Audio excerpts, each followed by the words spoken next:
जहाँ मन भय से शून्य हो, जहाँ सिर गर्व से उठा सके, जहाँ ज्ञान मुक्त हो, जहाँ दुनिया को छोटे छोटे खंडों में बांटा ना हो, जहाँ हर बात सत्य की गहराई से उठती हो, जहाँ हर प्रयास अपनी बाहें फैलाकर उत्कृष्टता की ओर बढ़ता हो, जहाँ विचार की निर्मल धारा आदतों के रेगिस्तान में अपना रास्ता ना खो चुकी हो, जहाँ मन तुम्हारा अनुगमन करता हो, जहाँ विचार और कर्म निरंतर विस्तार व गहराई पाते हो, हे परमपिता उस मुक्त आकाश में मेरे देश को उदय हो।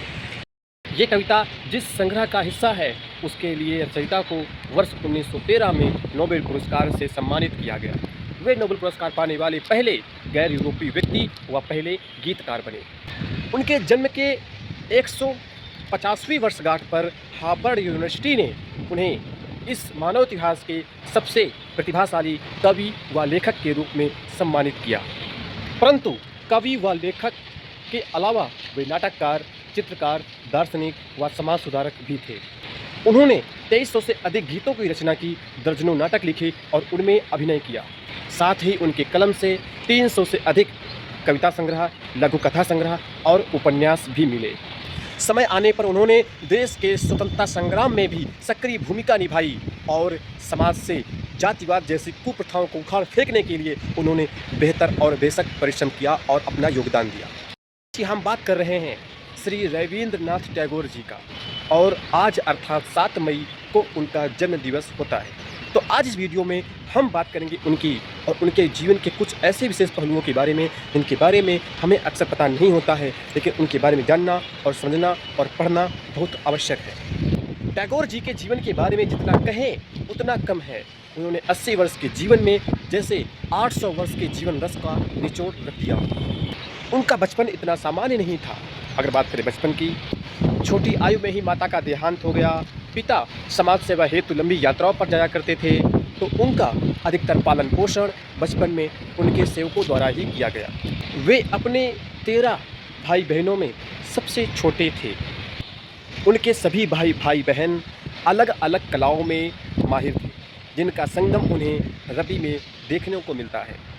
अगर हम बात करें उनके जीवन के, तो उन्होंने अपने जीवन में अपने सभी भाई बहनों से अलग अलग कलाएं और अलग अलग क्षेत्र में प्रशिक्षण सीखा, जो उनके जीवन में एक महत्वपूर्ण कार्य किया। वो अपने छोटे होने के कारण सबसे महत्वपूर्ण थे और उन्होंने अपने जीवन में अपने अलग अलग भाई बहनों से अलग अलग खेल कूद प्रतियोगिताओं में, इसके साथ ही साहित्य में, दर्शन में, उन्होंने भारतीय दर्शन भी अपने भाई बहनों से ही सीखा।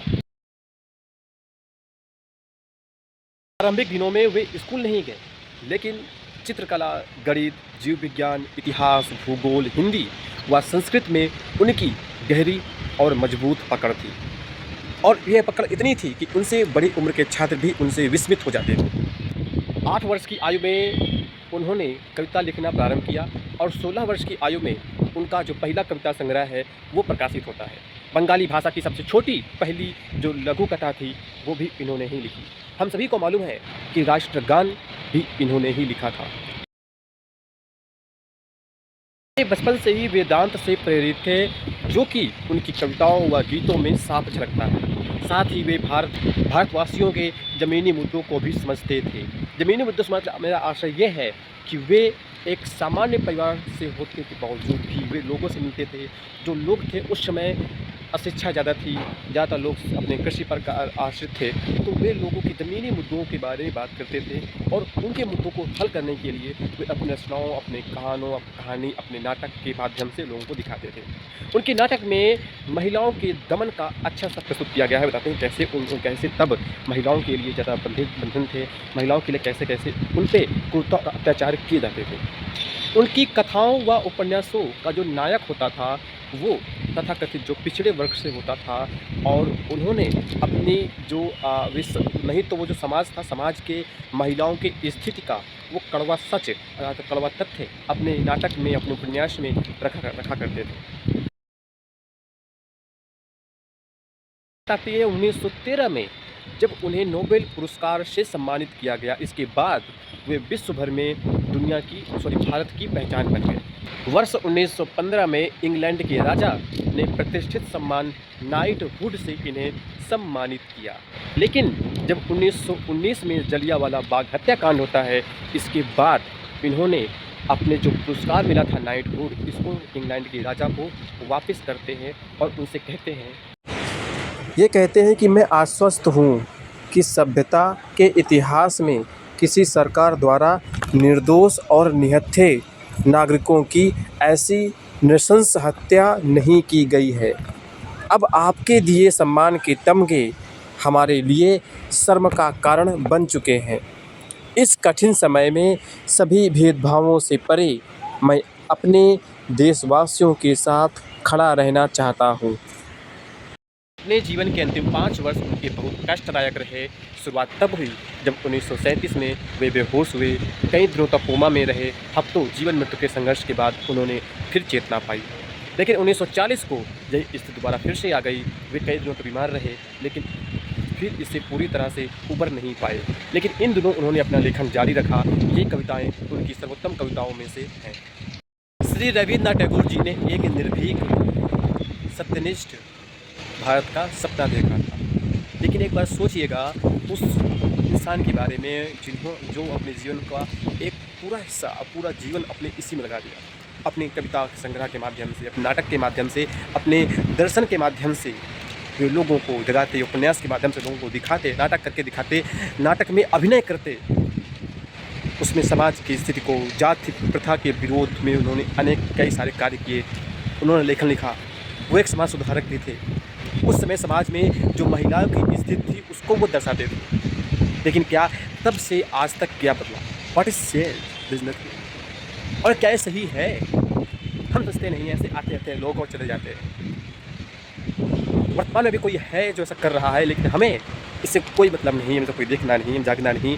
हम तो ऐसे सोए हुए लोग हैं कि अपने मन से तो जाग ही नहीं सकते, लेकिन अगर कोई जगाने के लिए आए तो फिर भी हम उस पर गुस्सा करते हैं, उसको डांटते हैं, हम उसकी बात नहीं सुनते हैं, हम उसको इग्नोर कर देते हैं।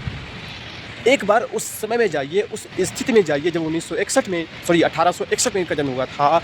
उस समय भारत की क्या स्थिति थी? इनके पिता भी एक समाज सुधारक थे जो लंबी यात्रा पर जाया करते थे। इनके 13 बड़े भाई बहन थे, ये उनमें सबसे ज़्यादा छोटे थे। और इसी कारण इन्होंने अपने भाई और बहनों से कुछ निरंतर सीखते रहे।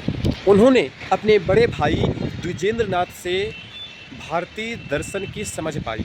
और एक बात और, उनके जितने बड़े भाई बहन थे वो सारे के सारे अलग अलग कलाओं में माहिर थे। तो वे अपने सभी भाई और बहनों से अलग अलग कलाएं या जो भी सीखते वो मैं बता रहा हूँ। तो अपने बड़े भाई तो द्विजेंद्रनाथ थे, उनसे इन्होंने भारतीय दर्शन की समझ पाई। भाई ज्योतिन्द्रनाथ जो थे वो इनसे इन्होंने संगीत है, नाट्य शास्त्र है, कविता शैली की लेखन की जो समझ पाई। और जो इनकी बहन थी जो स्वर्ण कुमारी, से इन्होंने लेखन में जो रुचि पाई। और भाई हेमेंद्रनाथ से तैरना, जूडो व कुश्ती में प्रशिक्षण पाया। तो इस प्रकार वो अपने भाई बहनों से अलग अलग कलाओं में, अलग अलग क्षेत्रों में जो उन्होंने सीखा वो उनके जीवन को और बेहतर करता चला गया। लेकिन देखिए, एक बार सोच करके देखिए, ऐसे क्यों होता है कि तब भी बहुत सारे लोग थे जो अपना अलग अलग काम कर रहे होंगे, लेकिन उसी समाज से उठ करके आते हैं और उसी समाज को बदलने का प्रयास करते हैं। लेकिन उनकी तब भी किसी ने नहीं सुनी होती। तो अगर उनकी भी तब लोग सुन लेते तो ये समाज, ये लोग, ये दुनिया, ये भारत कुछ अलग रहा होता। लेकिन ऐसा नहीं था। ना उनकी तब किसी ने सुनी, ना आज जो कार्य कर रहे हैं आचार्य प्रशांत, ना उनकी कोई सुन रहा है। लेकिन एक बार सोचिएगा, एक बार देखिएगा, जीवन में झांकिएगा कि और इनके बारे में पढ़िएगा।